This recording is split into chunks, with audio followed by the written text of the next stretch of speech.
আসসালামু আলাইকুম, সবাই কেমন আছেন?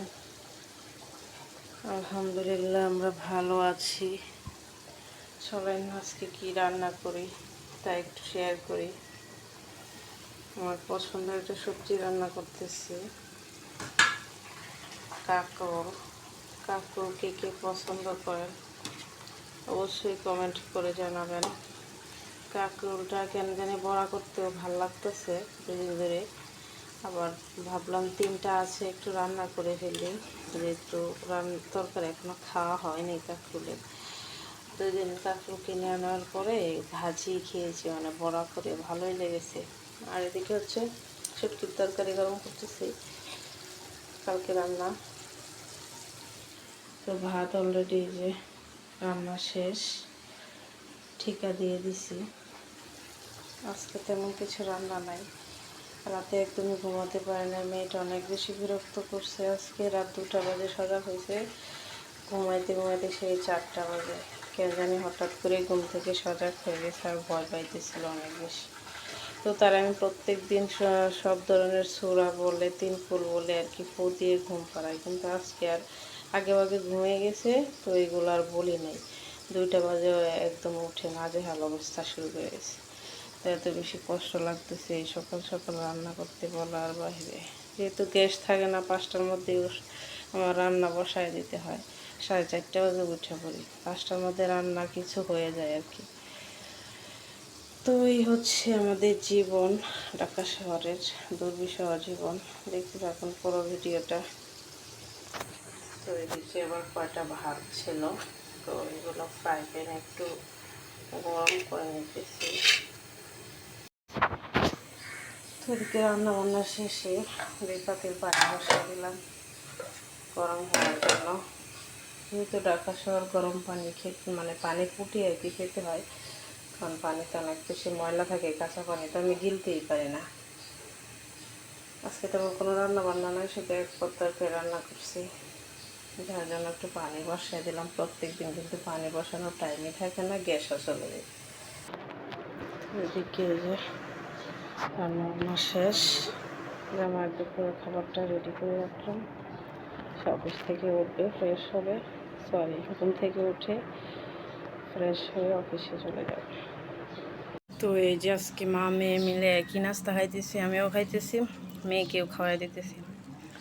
কারণ আজকে অন্য কোনো নাস্তা রেডি করি নাই, রাতে একদমই ঘুমাইতে পারি নাই। আমার আম্মুটা অনেক বেশি বিরক্ত করছে। আমার আম্মু খেলাধুলা করতেছে আর আমি ঘুম থেকে উঠে সব কিছু গুছিয়ে তারপর নাস্তা খাইতে বসলাম। আসো আসো মা আসো। তো আম দিয়ে মুড়ি আর গুঁড়া দুধ দিয়ে মাখিয়ে খাইতেছি। তো দুপুরবেলা কেন জানি ভাত খাইতে মন চাইতেছে না, রাতের ভাত ছিল গরম করে রাখছি একটু তেল দিয়ে, কিন্তু আমার খাইতে মন চাইতেছে না। মেয়েরে খাওয়াইতেছি, 2:30 বাজে, আর মেয়ে এদিকে যে আরবি পড়তেছে। এগুলা কেন, এগুলা তো পারো, এই পাতারগুলা পড়ো, এই পৃষ্ঠারগুলা।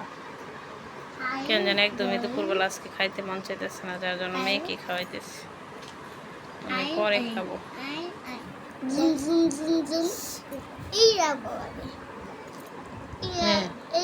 হ্যাঁ বলো।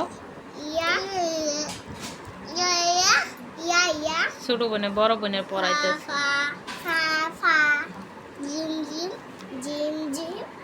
এক বোন আর এক বোনরে পড়ায়। বলো, এখন এই হাসি থেকে আসতেছে, আজকে একদমই পড়ে নাই।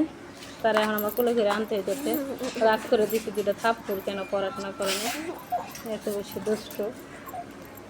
আর মেয়ে ম্যাজিক শিখে গেছে, এই যে লিপস্টিক হাতে ধরে বলতেছে পরে না পরে না, আর একজন এই যে বেলুন ফুলানি নিয়ে ব্যস্ত। মাশাআল্লাহ সুন্দর হয়েছে। আর এদিকে আমি এই যে বিকাল বাজে 4:30, দুপুরের খানা খাইতেছি। কেন জানি আজকে খাইতে মন চায় না, শুধু মেয়েকে খাইয়ে নিয়ে পড়াইতে গিয়েছি। এখন আমি মাছের মাথা দিয়ে খাইতেছি। মাছের মাথাটা কিন্তু শুধু আমিই খাই, ওর বাবা মাছের মাথা খায় না কখনোই। দেখতে এই যে কড়াইয়া নিয়ে আসছি। ঘরে আসার সাথে সাথেই হালকা ঝিরঝির বৃষ্টি পড়তেছে, রাস্তাঘাট একদম ভিজা। ভালোই লাগতেছে, আবহাওয়াটা একটু ঠান্ডা হইতেছে, কারণ অনেক বেশি গরম লাগতেছিল। তো আপনারাও কি আমার মতো মাছের মাথা কে খাইতে পছন্দ করেন? সুন্দর হয়েছে, কমেন্ট করে জানেন। আমি কিন্তু বিয়ের আগে থেকে মাছের মাথা খুব পছন্দ করি। মাছ, বড় মাছ নিয়ে আসলে মাকে বলতাম যে মা, মাছের মাথাটা কিন্তু আমারে দিবা। এখনো মাছের মাথাই খাই। মাছের মাথাটা কিন্তু মোটামুটি অনেক বড়। আসলে মা হওয়ার পর থেকে বুঝি, মায়েরা বুঝে এরকমই হয়। আমাদের মায়েরাও তো নিজেরা না খেয়ে খাওয়াইছে। তো মাছের কাঁটা কুটা যা আছে আমি খাইতেছি মাথা, কিন্তু সাইডে যে মাছটুকু থাকে ওটা মেয়েকে খাওয়াইতেছি। কেন জানি ভালো ভালো জিনিস খাইতে মন চায় না, মনে চায় যে মেয়েকে খাওয়াই, নিজে না খেয়ে। মেয়ে খাইলে এই দিলের ভিতরে অনেকটা শান্তি লাগে। তো প্লেটে আবার যে কাঁটাগুলা বেছে বেছে রাখতেছি। লিপস্টিক দিয়ে কি করছে এই দেখেন, পইরা আইসা লিপস্টিক দিয়া পুরা মুখের অবস্থা নাজেহাল করে হয়েছে। দেখাও মুখটা। আমি বাবু। শুধু তুমি বাবু? কে বলছে? সে আর দুনিয়াতে আমার বাবু আসতে দিবে না, সে নাকি একাই বাবু। তুমি তো এখন বড় হয়ে গেছো। না, আরেকটা বাবু আমরা নিয়ে আসবো। হ্যাঁ, না আমি খালি বাবু। তুমি খালি বাবু? সেই শুধু বাবু, আর কোনো বাবু না। আর কোনো বাবু না? আর বাবু কোনো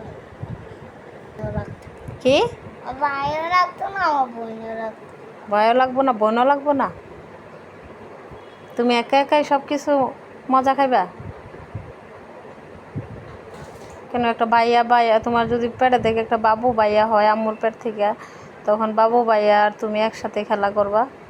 না, হ্যাঁ, খালি জানলা দিয়ে ফালা দেব। জানলা দিয়ে ফেলাই দিবা? সাদা বুড়ি কামড় দিব। সাদা বুড়ি কামড় দিয়ে নিয়ে যাবো? তোমার কষ্ট হইব না? না, আমি কষ্টে যাচ্ছি, শুধু আমি যাবো। সে নতুন কোনো বাবুর কথা শুনতেই পারে না। সে একাই বাবু, একাই সব ধরনের সুযোগ সুবিধা ভোগ করতে চায়। তো দেখেন বিছানার কি কন্ডিশন আমার, ক্লেমে দিয়া পুরা অবস্থা খারাপ। আর এদিকে কারেন্টে রান্না বসাই দিলাম, ভাত, গ্যাস নাই যেহেতু। ওরে বাবা রে, লিচুগুলো তো বড় বড়ই। 700 টাকা কেজি? সরি, কতগুলো আনছে দেখছো? 700 টাকা শোয়া লিচু। কত কয়টা এনে?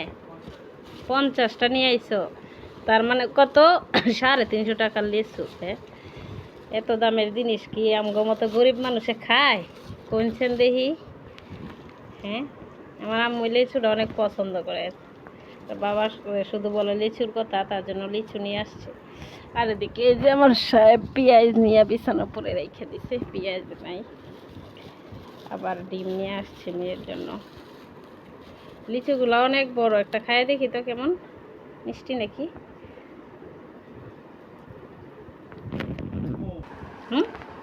সাদা ভাতের পাগল সে, তরকারি ভাতের পাগল।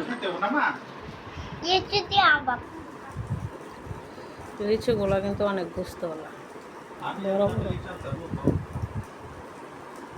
মা আজকে তার লিচু দেখছে, শুধু লিচুর প্রতি আকর্ষণ নাই, সে সাদা ভাত নিয়ে ব্যস্ত। মানে কার কার বাচ্চারা এরকম সাদা ভাত খাইতে পছন্দ করে আমার মেয়ের মতো, কমেন্ট করে জানেন। কাকে? হ্যাঁ, এদিকে যে বেগুন ভাজতেছি, বড়া বানাবো। অর্ধেক ভাজা হয়েছে, আজকে রান্না বান্না তেমন কিছু নাই। বেগুনের ভর্তা আর কাঁকরোলের তরকারি, শুটকির তরকারি।